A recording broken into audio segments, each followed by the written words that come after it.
शेवटी कर्माची फळं प्रत्येकाला मिळतच असतं, म्हणून टेन्शन घेऊ नका.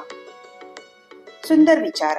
कुटुंबातून आणि शिक्षणातून घेतलेले ज्ञान माणूस कदाचित विसरेलही, परंतु जीवनातून अनुभवातून घेतलेले धडे मात्र माणूस कधीही विसरू शकत नाही. व्यक्तिमत्व असं बनवा की अंधारातही लाखोंची नजर तुमच्यावर पडली पाहिजे. जगात येताना आपल्याकडे देह असतो, नाव नाही बर का. जग सोडताना मात्र नाव असतं, देह नाही. जीवनात फक्त एकच गोष्ट करा, स्वतःचं नाव आणि चारित्र्य कमवण्यासाठी. दुसऱ्याचं नाव आणि चारित्र्य खराब करू नका. शेवटी कर्माचं फळ प्रत्येकाला मिळतच असतं. ज्याचे जसे चरित्र असते तसेच त्याचे मित्र असतात. शुद्धता तर विचारांमध्ये असते, माणूस कुठं पवित्र असतो. फुलात सुद्धा किडे असतात, दगडात सुद्धा हिरे असतात.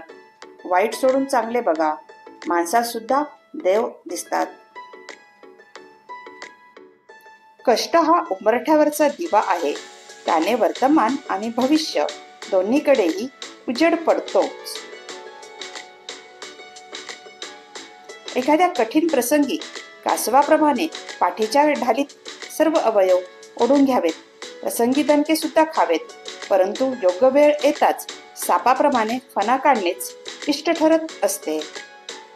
क्रोध आणि वादळ दोन्ही सारखेच. शांत झाल्यावरच समजते किती नुकसान झाले ते. काम कितीही मोठे असू द्या, पण तुमच्या दृढ संकल्पनासमोर ते लहानच असते. डोळ्यातून ओघळलेले अश्रूचा थेंब आणि नजरेतून उतरलेली व्यक्ती पुन्हा पूर्वस्थितीत येणे केवळ अशक्यप्राय आहे. आजचा संघर्ष उद्याचे सामर्थ्य निर्माण करतो.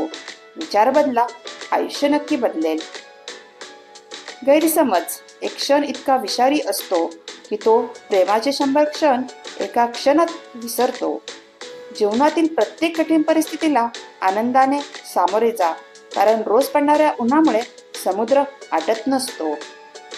व्हिडिओ आवडला असेल तर नक्की लाईक, शेअर आणि सबस्क्राईब नक्की करा.